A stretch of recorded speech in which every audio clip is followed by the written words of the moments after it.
Pemirsa, kembali lagi di program dari redaksi Kominfo Newsroom. Dan tak kurang dari 1 bulan ke depan, masyarakat seluruh dunia dan juga Indonesia tentu saja akan memasuki bulan puasa Ramadan. Dan pemirsa, pemerintah memastikan pada bulan Ramadan program vaksinasi COVID-19 akan terus dilaksanakan. Jadi mungkin ada kekhawatiran nih Bung Jojo nih terkait apa halal atau mungkin maksud saya bisa atau tidak selama bulan puasa disuntikan vaksin dan kemudian bagaimana tata cara dan lain sebagainya. Bagaimana penjelasannya Bung Jojo? Ya, jadi vaksin ini pertama adalah prioritas. Hingga hari ini sudah 5,5 juta orang yang jadi vaksin. Dan untuk menunjukkan keseriusan ini, Presiden Jokowi memantau langsung di beberapa tempat, di beberapa segmen tempat pelaksanaan vaksin.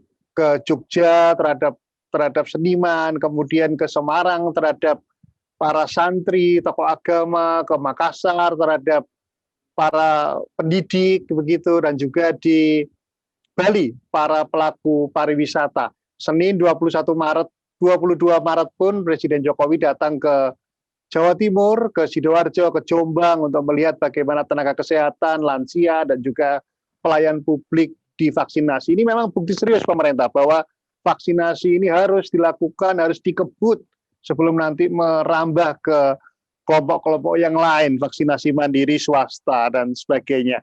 Menyinggung tadi yang disampaikan terhadap bagaimana ini kalau setiap orang itu harus divaksin 2 kali agar imunnya tumbuh cukup, ada jarak 14 hari. Bagaimana kalau nanti ketika seseorang vaksin yang kedua atau mungkin vaksin yang pertama itu terjadi saat bulan Ramadan.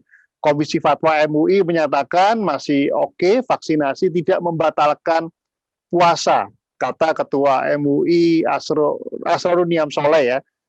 Ini hukum ini masih boleh dengan cara injeksi intramuskular sepanjang tidak menyebabkan bahaya. Ada 2 pendapat yang lain. Mufti Agung Arab Saudi juga menyatakan vaksinasi COVID tidak dianggap sebagai makanan atau minuman.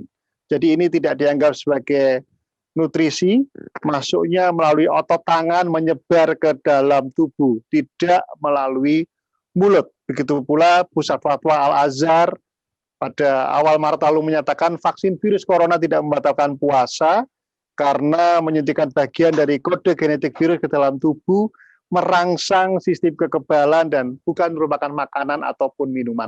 Jadi clear dari Komisi Fatwa MUI, dari Mufti Agung Arab Saudi, ada fatwa dari Al-Azhar Mesir juga menyatakan bahwa ini boleh-boleh saja, Bung Dimas, karena untuk menguatkan diri kita dan bukan sebagai bentuk nutrisi. Oke, itu tidak membatalkan puasa Ya, demikian ya, Bung? Tidak membatalkan puasa. Jojo, karena banyak ulama yang baik nasional maupun internasional sudah menjelaskan hal tersebut. Baik, dan bagaimana tentang ada isu tentang salah satu vaksin yang diduga mengandung zat dari babi demikian, Bung Untung, Bung Tomo. Kira-kira penjelasannya seperti apa tuh, Bung Tomo? Ya, terima kasih Mas Dimas dan sekalian bahwa kita 1-2 hari yang lalu ya, pekan lalu itu ada 2 fatwa MUI keluar. Yang pertama adalah fatwa nomor 13, itu tadi soal vaksinasi di bulan puasa. Kemudian yang kedua adalah fatwa nomor 14 tahun 2021 tentang hukum penggunaan vaksin AstraZeneca. Jadi setelah dilakukan kajian oleh BPOM bersama MUI dan Kementerian Kesehatan, fatwa yang keluar ini memutuskan bahwa penggunaan vaksin produk AstraZeneca ini pada saat ini hukumnya dibolehkan atau mubah gitu ya. Nah, rincian dari MUI ini menjelaskan bahwa yang pertama, mengapa ini mubah dibolehkan adalah 1, kondisi kebutuhan yang mendesak atau hajah syar'iyah yang menduduki kondisi darurat syar'i. Jadi sekarang itu kondisinya syar'i karena darurat syar'i karena mengingat wabahnya sudah sangat meluas ke seluruh Indonesia. Yang kedua bahwa para ahli dari baik dari BPOM, kemudian dari produsen AstraZeneca sendiri, kemudian dari Kementerian Kesehatan dan pemerintah ini percaya bahwa bahaya atau risiko fatal jika tidak segera dilakukan vaksinasi ini akan lebih bahaya dibandingkan kita tidak dilakukan vaksinasi. Nah, ini yang kedua. Kemudian yang ketiga adalah ketersediaan vaksin saat ini sangat terbatas ya di seluruh dunia. Kita rebutan nih dengan negara lain, termasuk Indonesia. Tetapi komitmen pemerintah dari awal yang akhirnya kita bisa memperoleh vaksin justru jumlahnya melebihi negara lain. Kemudian yang keempat adalah vaksin AstraZeneca ini sudah memiliki jaminan keamanan penggunaannya oleh pemerintah ya setelah dilakukan kajian kemudian uji klinis dan sebagainya ternyata efek sampingnya sedikit gitu. Jadi manfaatnya lebih banyak. Nah, ini yang penting.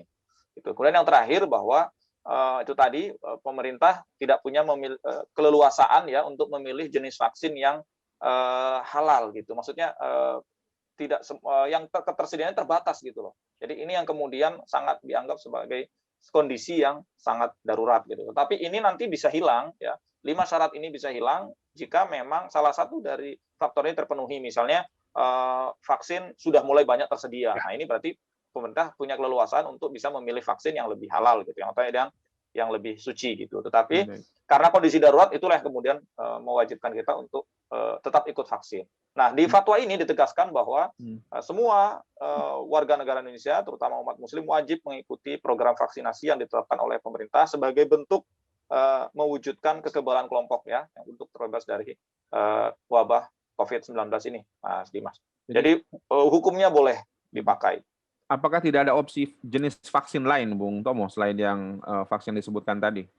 Ya, tadi saya sampaikan bahwa di syarat kesekian tadi bahwa kita tidak punya keleluasan untuk memilih itu karena pertama kita ini rebutan dengan negara lain gitu. Nah, contohnya lah negara tetangga kita Malaysia aja sampai sekarang mereka masih belum memperoleh suplai vaksin karena kesulitan karena sudah kehabisan sudah dipesan oleh negara lain terutama juga kita juga sudah memesan duluan. Baik, oke. Dan demikian mungkin penjelasan dari MUI, mungkin para pemirsa bisa melihat langsung bila ingin mempelajari lebih dalam tentang hal ini, tentang bolehnya untuk divaksinasi saat bulan puasa dan kemudian kondisi darurat saat vaksin dengan menggunakan jenis zat yang tersedia saat ini. Baik, terima kasih Bung Jojo dan Bung Tomo atas informasinya di Kominfo Newsroom kali ini.